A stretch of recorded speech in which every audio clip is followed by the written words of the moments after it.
Hello and welcome to episode 58 of Nintendo Therapy, a show about the latest Nintendo news and rumors, as well as a celebration of all the things Nintendo. My name is Kevin, and with me this week to talk about our favorite Nintendo characters, our favorite Mario games, fighting games, and who we could fight in a game is Sean Well, I could take on anyone, really. and Harrison. I don't want to beat up anyone, but this was my idea, so we're gonna have to. Yeah, so that's alluding to a segment we're going to do a little later on, which we haven't even previewed for the audience. So they'll get it when they get it. But I think the first thing we should talk about is what happened in between podcasts, which was Mario Day. Woo! Oh, the thing no one was happy about for whatever reason? Yeah. Well, it's like these corporations now feel like they have to bend to the will of memes. And it's Mario Day is just like May the 4th be with you, where it's like a bunch of people kept tweeting something because it was kind of cute, and now it's like a thing. I don't remember one Mario Day.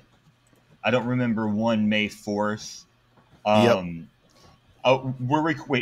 recording this on Pi Day, which is also which is also St. Louis Day. So happy STL Day to everyone back home. I miss everyone. I wish I could have some red hot riplets and a grape vest. And if you're not from St. Louis, you don't know what I'm talking about. Sounds delicious. Well, so it doesn't matter. It's really good. It's really good.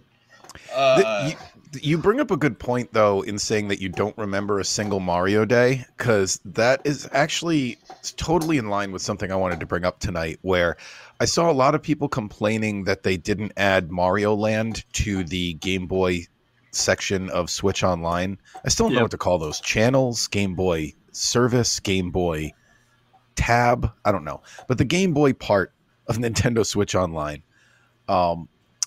Yeah, so they were complaining that Super Mario Land wasn't one of the additions we got, which, I should just throw it out. We got Dr. Mario for Game Boy, Mario Golf for Game Boy, and Mario Tennis for Game Boy, all Mario games for Mario Day. But they were like, oh, Mario Land. Good enough. And it's exactly what you said, Harrison. It's like Mario Day isn't actually a big day, guys. And like Mario Land is a big thing for them to add. It's one of the best-selling Game Boy games. So they're going to hold on to it till they have an actual event to do it for. You know what I mean? And it's exactly like what I said with Pokemon. Like, it's all coming eventually. You just have to be patient. The service isn't going anywhere. My day Mario Day was every day. It's true. I didn't grow up with all this goofy stuff. But anyway, because back in the day, the internet has made us way more critical, and like back in the day, you just accepted the announcements you got and you were like, oh, cool, they added these 3 games, not, oh, they should have done these 3 games instead. It's different times. Yeah, it's a strange, weird, angry time for some reason. But no, there wasn't anything groundbreaking on Mario Day. I'm glad we got more Game Boy games. I kind of knew they were going to do another Mario movie, so that wasn't really anything earth-shattering. Did you get the collection of the 93 Mario Brothers movie they put out? I have not. I saw that it got released. Found out about it way too late, and I feel like now it's going to be like that Ghostbusters one where I'm going to have to pay scalper prices. Yeah. Yeah. And then... something else with Mario Day. Oh, the Lego thing I thought was cool. That they're going to do Lego Mario Kart. Yeah, that was really cool. Right. All right. But it made me glad I'm not into Lego, because I'd be poor. Yeah, just doing Lego everything now.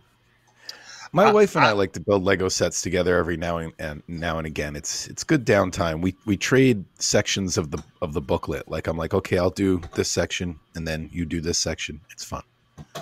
That sounds fun. I just wish. It was just cheaper. For sure. That's pretty much all.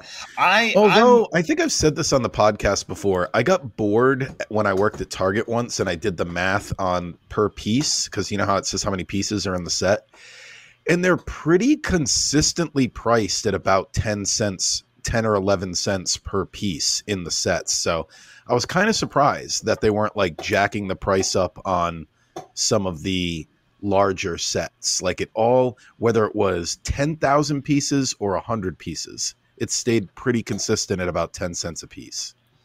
I'm just throwing that out there. I'm very excited about 2 of the 3 NSO games, and Dr. Mario is like, it's going in the why not category. It's going in. It's automatically going into like it should be on the service, because why not? Because it's a Mario game. But we already have Dr. Mario. We already have tons of puzzle games. I digress.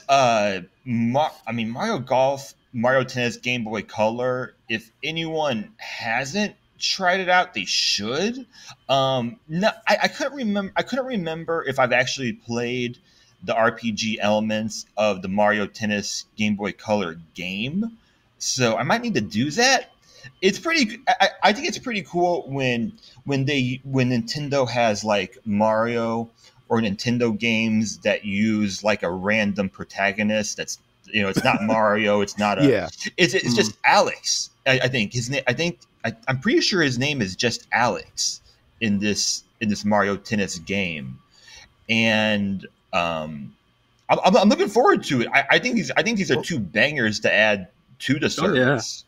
And I think that's some of the better sports games. Yeah. But staying on the characters thing for a second, that's a big part of something nobody seems to be talking about. So here's your Nintendo Therapy exclusive, I guess, because I haven't seen anyone else bring this up. Mario Tennis for Nintendo 64 was already on Mario Golf, rather. Or Mario, they might actually both have this. But Golf and Tennis for Nintendo 64 were already both on the service, right? But now that they put the Game Boy ones on there, there's a linking feature between those 2 games to unlock characters.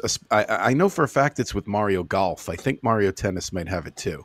But if you link Mario Golf on Game Boy and Mario Golf on Nintendo 64, it unlocks 2 characters that are currently unavailable the way the service is laid out. And I remember a while back, there were all these rumors about how the Pokemon games would be able to link, and, you know, Pokemon Stadium, someday you'll be able to import Pokemon from the Game Boy channel and all this. This is like, it feels like if they were going to do it, they could do it here as like a way to test it, because people honestly probably don't care much about those unlockable characters. But it would be a great way to show, hey, look, you can link the games. So I'm wondering if they're waiting until they have multiple games that link now in order to roll that feature out. It's possible. I mean, it's no sense or if you're thinking about it. Yeah.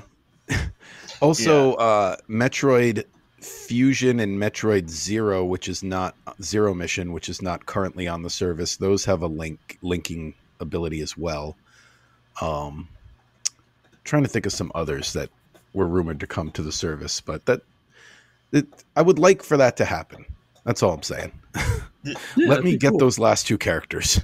This is a great topic to bring up, but now I'm starting to feel a bit triggered though, because it feels like every week I'm going back to the fact that like the best online, the best playing experience that you could get from these games is not from Nintendo Switch Online. Yeah, you know, like where it's like I love your idea, but if they're not going to do that, just give us the characters. Just give us give us all the modes. Like if you're not going to give us like the Star Fox disk drive, you know, whatever, then just give it to us on the regular game and don't even label it as that, as such, you know. So I hate to bring it back to that, but like now I'm starting to think about just like how it's not an option at this point, and that makes me mad. Yeah, I think if I remember correctly, one of the characters was just importing your custom character from the Game Boy version. But I'm trying to think of what the other one was. I'm looking into it right now, but I'm not finding much. It's not a big deal. I just hate the idea that there could possibly be someone out there that would play this game for the first time, love it, and then be like, well, where's the other stuff? You know, if I want the other stuff, I gotta like either go buy old hardware or emulate it somewhere else. Oh, it's 4 characters. According to Wikipedia, I found this. Mario Golf for the Nintendo 64 has the ability to link and exchange data with the Game Boy Color version of the same game. With the use of the Nintendo 64 transfer pack, the player can use the characters Kid, Azalea, Sherry, and or Joe from the Game Boy Color version to play through the Nintendo 64 version of Mario Golf. So there you go. Just kind of goes back to game preservation being not a great thing lately. Hashtag make 'em link. Yep. Yeah, I mean, it's a fun idea. I mean, it's especially with the idea of like Pokemon games. Yeah. And it would not be like I'm going to say it's not that easy to do as someone who doesn't know how to do any of this stuff. I mean, it wouldn't be so difficult, is what I'm saying. Programming. But how should I know? How should I know? Just figure it out. Yeah. You got the monies. Do it. So that's our Mario Day news, it sounds like. They put the release dates out for Thousand Year Door and Luigi's Mansion 2, which I've decided I am not buying Luigi's Mansion 2 until I finally finish Luigi's Mansion 1, because I finished 2 before. So there's no sense in me buying a game I've already played to completion when there's still an entry in the series I haven't even played. So got to finish Luigi's Mansion 1 first. The news of this kind of makes me feel a little bit more iffy about whether we're getting a direct in April and or June, because like they kind of put these dates out there, and I'm like, okay. Well, Thousand Year Door coming out May 23rd was sooner than I wanted it, because I kind of wanted to sink some time. I know this is a Nintendo podcast, but I wanted to get the new Final Fantasy VII Remake game for my birthday and kind of have like May and June to play that. For that, yeah. And I was hoping Thousand Year Door would be like a July release, but whatever. I guess it could move, I guess. Or I could just buy it late. I don't have to buy it at launch. It's already true. You could do that. I mean, you could literally play this game today. It's just you're playing the remake of it. So yeah. There's no rush besides just the hype train, you know, and I buy tickets to every hype train though. Like, yeah. I'm so influenced by marketing, and I'm starting to notice it at an older age. Like, all the time. Yeah. So it's kind of what I'm looking at it, and I'm thinking, we know everything that's been announced. Like, we know everything that is known now. And if we get a direct, what's it going to be about? Because we have release dates now for everything up until June, and then after June, there's really just nothing. There's not much, I should say. Well, I guess I should say.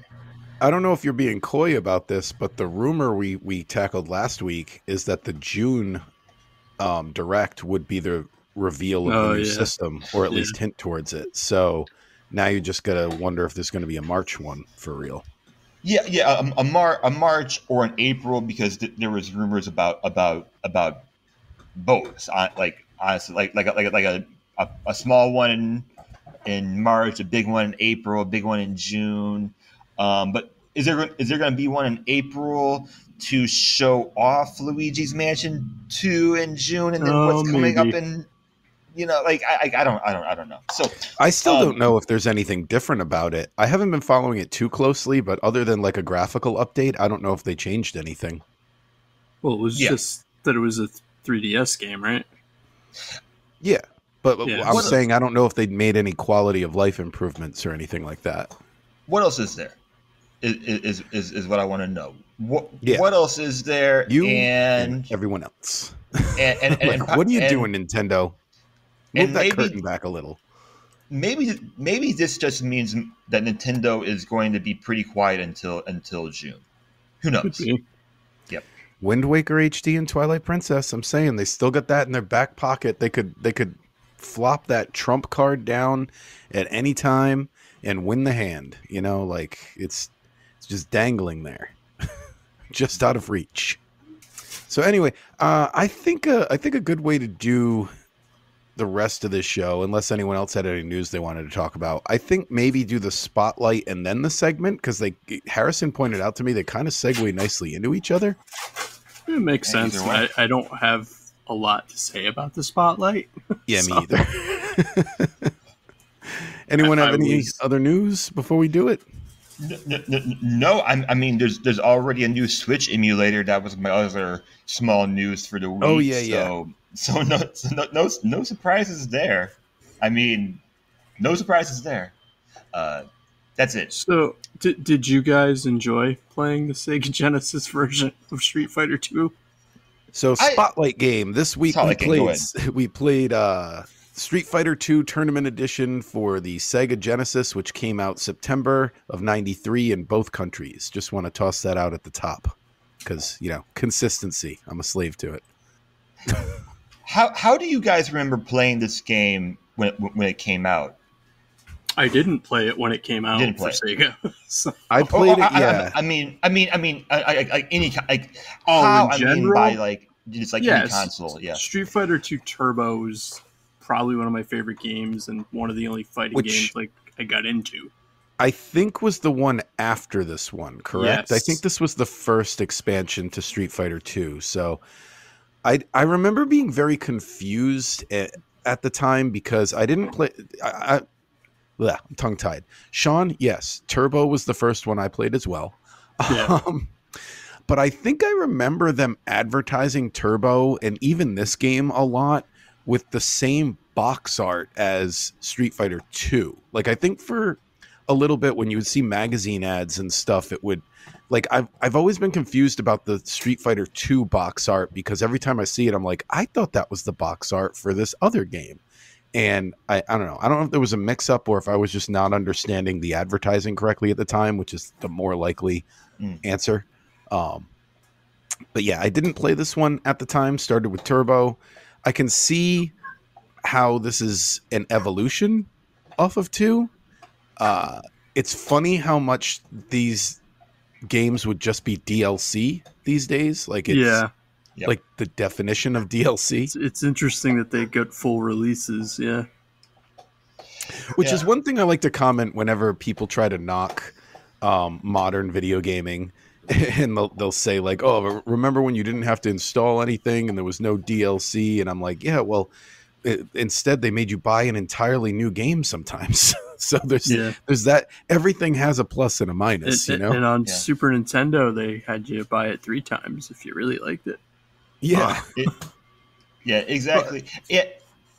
And I'll kind of add on to that, and I'm kind of jumping ahead just a little bit.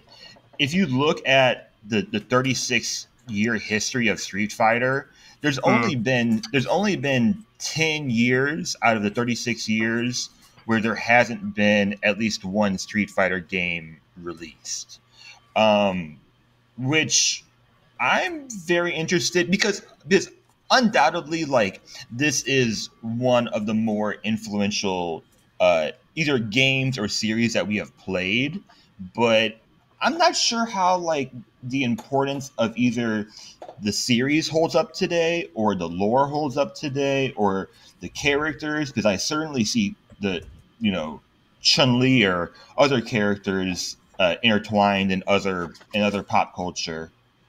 But yeah, there's just been a lot of Street Fighter games is what I'm trying to say. Did any of you get the 30th anniversary collection that came out on Switch? Yep. Yeah, I have that as well. And this is on there, obviously. It's got like every game. It's got a lot of the games up to date at that point. And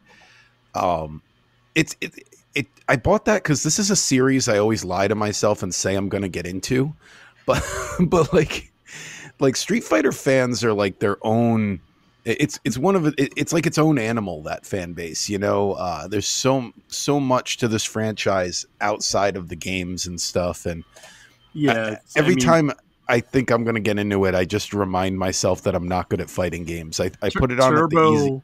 Yeah, was like a special moment, and then that was it. And I mean, I've played other ones because I played. And I would argue everyone who is a fan of this game is probably chasing that high they got off of Turbo, to this day. Yeah, because I played 4, I've played 6, but I've never stayed consistent with it. But what was funny to me about this with the Genesis one is it's like, well, Mortal Kombat's better on Genesis. So here's the not so good Street Fighter port, and then Street Fighter's better on Super Nintendo, but the Mortal Kombats were not as good. So it was just interesting. I think they're both better. I mean, maybe I'm just a Nintendo guy with a Nintendo podcast, but I think they're both better on Super Nintendo because you get the extra buttons. The Sega Genesis, it still blows my mind that they expect you to buy a a controller that doesn't come with the system in order to play fighting games and have extra buttons for kicks and punches and stuff. Well, so I've played this on the Sega Mini. It's on there with the 3 buttons, and it's weird to play it because you have to tap the start button to change the buttons between punching and kicking. And yet, that seems to control better than the online Sega Genesis version we played, which is baffling. They need to figure that part out. Like, that's something that they need to figure out. They should have figured it out before they even made this service. But like 3 buttons is awkward when you're trying to fit it into 4 buttons. Like 3 into 4 is difficult, or 3 into 6 is or like 4 into 6 is difficult. It's like. So that's the first part that stood out to me. And this is one of a handful of times where I actually looked up the original guide to the game just to figure out what some of these special moves were, or I was trying to do them from memory from playing the other one, and because of the layout, it's like I just couldn't reconfigure my brain to do it.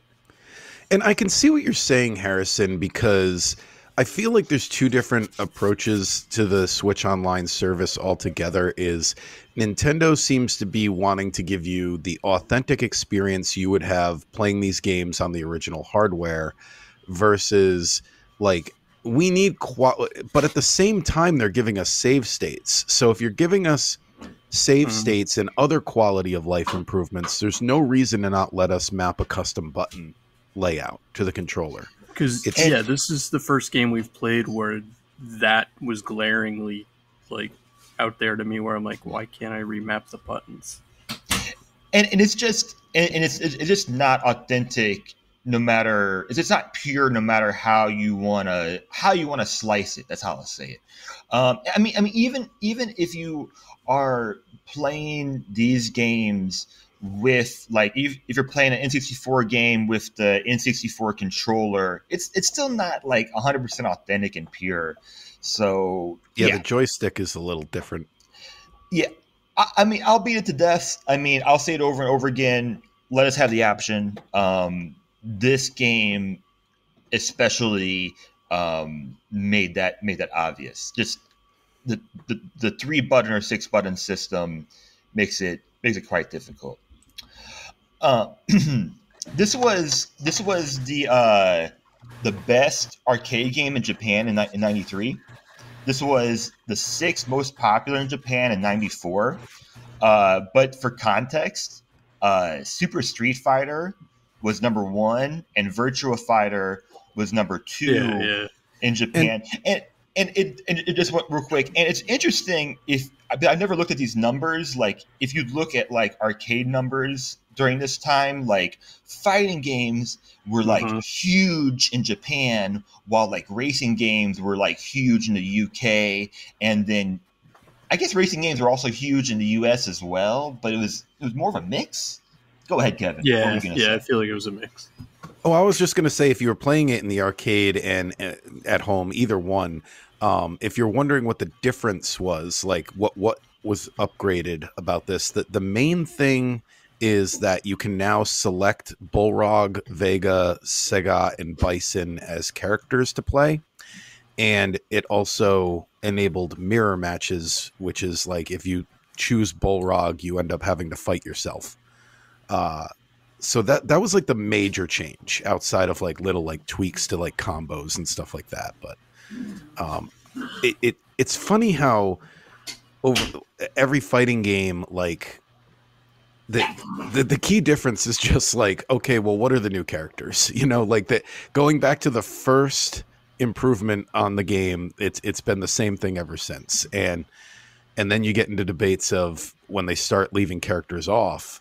And it's like, why did you, which no one was left off here, but like when you get down the line, when the roster gets huge, people start feeling like their character was left out. I actually heard the other day, I didn't know this, I guess in the newer Street Fighter games, they've replaced Chun-Li with like a Chun-Li prodigy or something, which is crazy because she's like a mascot for the series. She's in the newer games. Well, does she have like an understudy or something? I don't know. There might be a character like it. Like you guys said, it's a pretty deep lore, like fan base. So I don't know. It was more simple way back. Somebody's screaming at their podcast player right now. Who has Chun-Li's moveset in the newer games? Let us know below. I want to see something here. So Chun-Li, according to the game guide for this game, Chun-Li is 5'8", and her weight is, in parentheses, she won't tell. Oh yeah. Blood type A. Yep. I always thought it was weird Street Fighter gave the blood types. Well, because blood types are like astrological signs in Japan. They like use them like oh, she's a Taurus type thing. Right. Yeah. That is interesting though.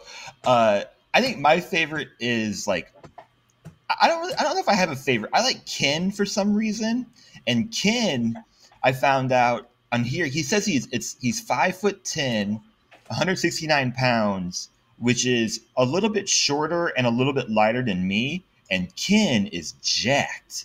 And he's huge. He's all tone. He's all muscle. I mean, he's huge for 169 pounds. Or as we found out later in life, now we know it's supposed to be, what is it, like Ryu or something? Ryu. I don't even know if Ryu's right. I think I don't know. He's Ryu to me. It's like a single like sound when I've heard it pronounced correctly. It's like Ryu. He's 150 pounds, according to this. But yeah, and they both have photographic memories. I learned that from the movie, which does not come into play in the game. Ever. No. Let's rank this stuff. Yeah, ranking wise, so I put it at 51. It's just Louise. Wow. This is why. Okay. It's the least good Sega game we've played, so I had to put it under all the other Sega games. So that's what got it down to 51. But I mean, it's like I said, I think it's the worst way to play a good game. So okay. Yeah. I'm gonna put mine at 37. I'll put it after Pokemon Snap, and then I'm gonna put it above a lot of the small games that we've had, like Donkey Kong Jr., Yoshi, and I'll justify it that way. I agree. I will not be coming back to this game. And when it comes to fighting games, there's a lot. There's a lot of options. There's just a lot, isn't there? I'm going to split the difference. I'm in between you guys. I'm not as low as Sean and not as high as Harrison. I'm at 42 with this one, which puts it right below another Sega Genesis game, Sword of Vermilion, which it's one that I think I'm going to come back to at some point when I have time for a game like that. And it's one above the one below it. This is a better game than Dig Dug 2, in my opinion. Okay. It's a little bit more going on than Dig Dug 2. So I guess that's all we have to say about this classic. So should we figure out what we're playing next week right now, or should we wait for Kevin to forget at the end of the episode? We might as well. Lay it on me. I do have one more thing I just noticed that I forgot to say, is like the piggybacking off of my note about Street Fighter fans being like a whole different animal. I looked up reviews on this game to see if, because I didn't have much to say. So I'm like, let's see what other people had to say. And like, it's so funny with a franchise like this, you'll always just get buried in 10 out of 10s. Like, oh yeah, whenever there's a rabid fan base for something, it's like you got to sort through all these people who think every single Street Fighter game is the best game ever made before you get to some honest opinions. So just wanted to say that out loud. All right, let's listen to the sound and find out what we're playing next time.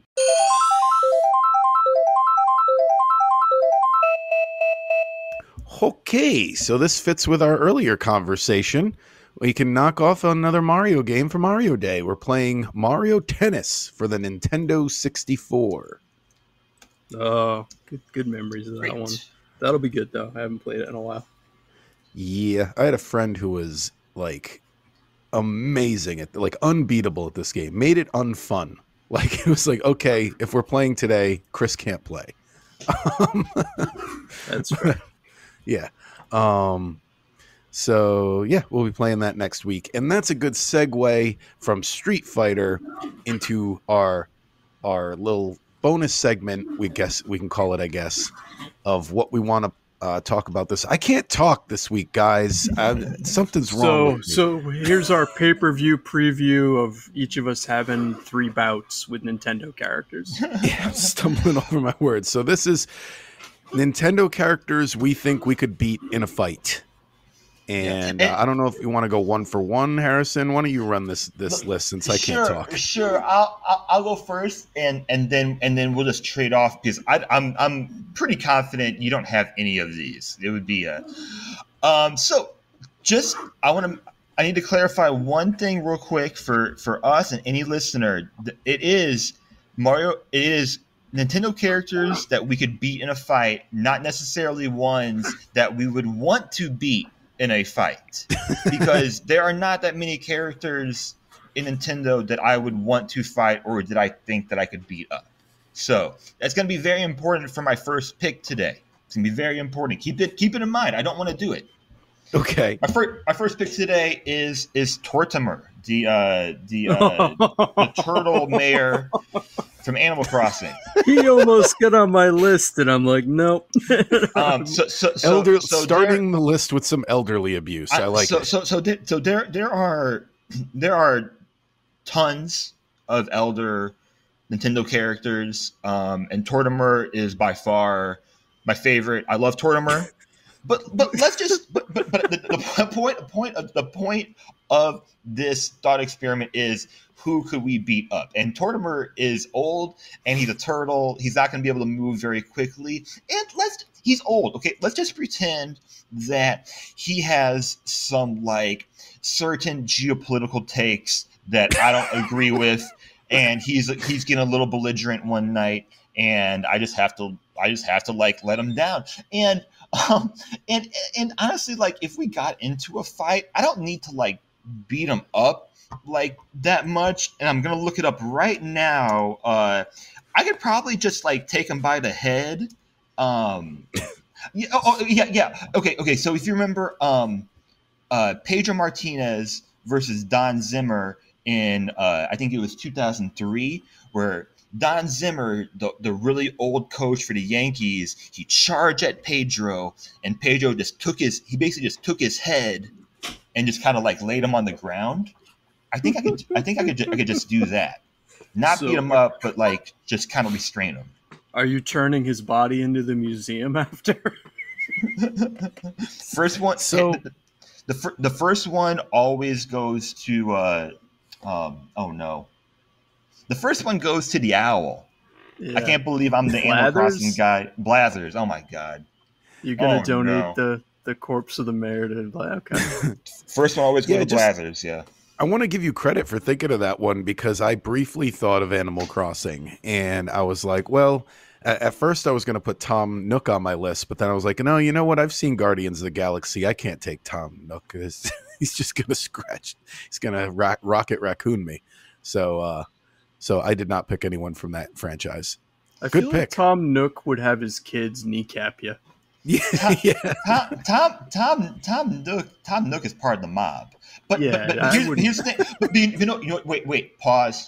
Oh, you know what? The first one on my list might be part of the mob as well. Pause. No, we can't do this though. This is This is 1v1. Okay. This is 1v1. We need to stick to the rules. or this whole segment's going to be ridiculous. well, my first pick might be mobbed up as well. It is yet to be seen, and I feel like there's a lot of history here, so I'm going to just throw it out there. I think I could beat in a fight Talon from Ocarina of Time, the future version where he's just a drunken mess who can barely stand up and stay awake. I feel like in his prime, which we never get to see in the game, but you can tell that he had some days where he could handle himself. But those are long gone. He's let himself go, and I feel like the version we got in Ocarina of Time, I could take him in a fight. Even though he might be mobbed up. We don't know. We don't know why he was sleeping at the castle. To fight him, you just have to tell him it happened. I beat the hell out of you. What are you talking about? What in tarnation? So, I mean, he's basically a sloppy drunk Mario, is what he is. So, yeah, that's fair. That's accurate, actually. That's very specific. Not just Talon, but the later version. Yeah. So my first bout would be with a single red Pikmin. Okay. Once you get more than one, you're screwed. But I think I could take down one. And this is if you're Olimar size, mind you. So, because really all you have to do is throw it in a puddle and you win. Is red the easiest? I guess. Yeah, that's the starting Pikmin you got. So I could beat one of them. Okay. Are you going to feel bad when it makes that noise when it dies? No, I'm not. You know how many Pikmin died? I almost made it. That's a critique I have of 4 is if you know how to play a Pikmin game, I made it through almost all of 4 without losing a single Pikmin, but that's part of the experience. Yeah, towards the end I started losing them, but there was a point where I was like, is this game going to stay this easy? So my number 2 bout, since we'll just kind of round robin this, I guess. This is more for snake draft. Snake draft, yeah. Snake draft, there you go. Yep. So I think I could... this one's more for revenge, for, spite in past games, but I think I could take Monty Mole for all the times he jumped on my cart in Mario Kart. I think I could take him, because you time it right. I think as he jumps out of the hole, you could clothesline him, knock him out. So, because I was thinking back, and I'm like, that was always the thing in almost every Mario Kart, is I get hit with Monty Mole, and I'm like, the hell? So I need revenge. This would actually be one that you don't like. Yeah, I'd be okay with dropping the mole. You okay with actually doing that? Snakes drafting would be you, Kevin. So go ahead. All right. So my next pick on the list for Nintendo character I know I could take in a fight is Slippy Toad from Star Fox. I almost picked Slippy, and I'm like, nah, that just seems mean. The fight, he might end the fight himself before I show up. He might get chased by some pigeons on the way into the arena, and Star Fox needs to help shoot them off his back. I don't see Slippy getting out of bed for the fight. I kind of think I could take half the Star Fox team though, because I could also take Peppy Hare. He's an old rabbit. We already had elderly abuse jokes though, so moving on to Slippy Toad. I couldn't take Falcon, that's for sure. I think you could take Fox before you could take Falco. Falco, yeah. Yeah, exactly. That's another segment. Nintendo characters we could never beat in a fight. That would be most of them. That could be a very long segment. Yeah. Okay, so then I'll give you my last two because, and then we'll snake back around. Well, I'm happy Sean already said the red Pikmin because I did put Olimar on my list because if it's just me and him, I think I could beat him. But then just take his helmet off. But then, yeah, exactly. But I don't know if we're going to consider this. We haven't considered it yet.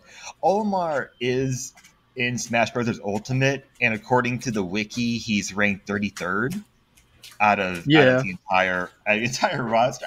But he also uses Pikmin, I think, in Smash Bros. Ultimate. That's how he attacks.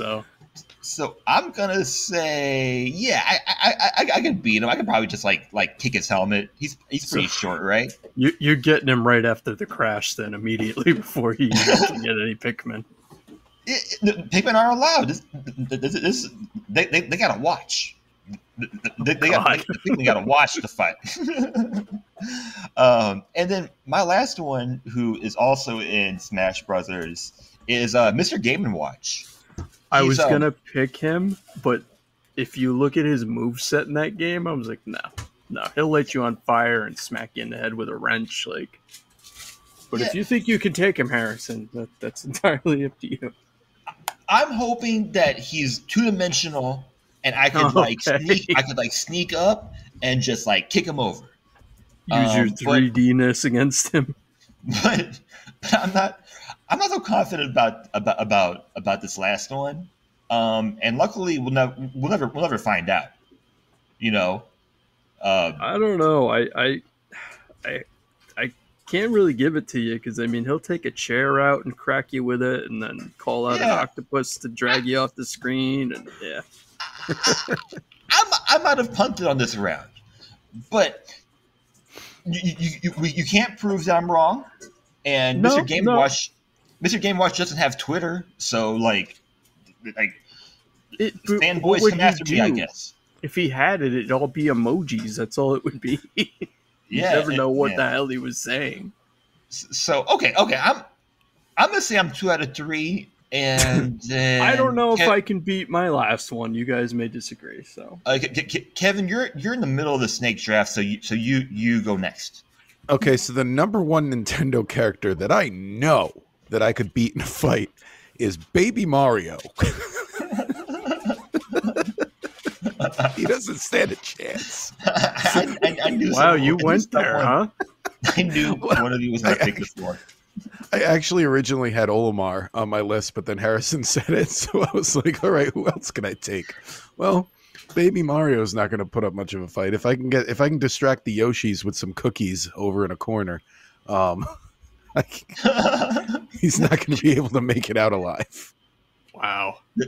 So I am speechless. I don't even know what to say to that. Kevin wants to beat up babies. So we said it. We said on the podcast, or at least I did. Nintendo that's really just kind of went off the handle there, huh? Yeah. All right, Sean, who's your top pick? I guess mine's pretty tame, but I think I could take Beetle from Breath of the Wild and Tears of the Kingdom. I don't know. He doesn't seem like he'd put up much of a fight. I think I could do it, or if you sneak up on him and push him over while he's got the big backpack on, he can't get back up. I don't know. Well, you could fight the Skyward Sword version where he's always pedaling that bike. You have to hope that there's no bombs in that big backpack. Well, you shove and run, I guess would be what you would do, or you could just, when he's on his boat there, just put a hole in that and jump off, and he's not going anywhere. He's trying to sell nonsense, so he'll sit there. He'll sit at the bottom of the lake trying to sell stuff to people. So. At no point did we establish what kind of fight, like are we getting into a ring, or is this a street fight, or no.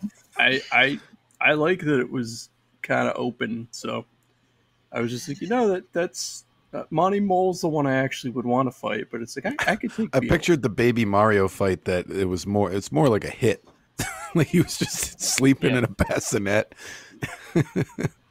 And just to be clear, like this podcast isn't popular enough to be clipped or anything. Just to be clear, like I think it would be more like you're just going to be restraining Baby Mario the same way I'm going to be putting Tortimer just kind of on the ground and like leaving him there, like because what are you gonna do, old man? You ain't gonna do no fishing contest this weekend. Yeah, I like that. That was a good segment. How do we close this segment? Listeners, which baby Nintendo character do you think you could beat up in a fight? I got a random trivia fact about Beetle from Zelda franchise that Sean's fighting. I was looking at the Wikipedia page and I just think this is funny. In the United Kingdom and Ireland instruction booklet for Phantom Hourglass, Beedle is mistakenly called Terry. it's not even close to the right name. Oh, we need to like kickstart a documentary just about that to solve that mystery. How that happened. Hey, quick! What's the instruction booklet? It's due tonight. What's his name? Terry. Just put Terry. I don't know. Could you imagine? Could you imagine seeing Terry in a Zelda game? No. Well, there was Terrytown. Well, no. But that's a little bit different. I mean, like the normal spelling of Terry. Oh, it's like if you were like just hanging out in Breath of the Wild and you came upon an NPC and his name was like Mark. You'd be like, what? Mark? What's Mark doing here? You know? Hey, aren't you Tingle? No, I'm Nathan. What? Alrighty, and that is our show. Elderly abuse, infant abuse. We did it all this week. And if you listened this far into the podcast, comment your favorite Nintendo character to punch, like he said. You know, the secret password is punch a Pikachu. Comment that below, and we'll know you listened. So you can only comment on Spotify though. So email me at nintendotherapypod@gmail.com. I get all these emails that are flagged now. Punch a Pikachu. And yeah, that is the show. I'm quickly checking our email here, but there's a lot to go through, so I'm not going to be able to find if anybody emailed us. I should be filtering this a little better. Sorry for that. But yeah, email us, and next week we'll read it, and you'll hear us read it, and it'll just be a vicious cycle. Thank you very much for listening, and we'll see you next time. Game over.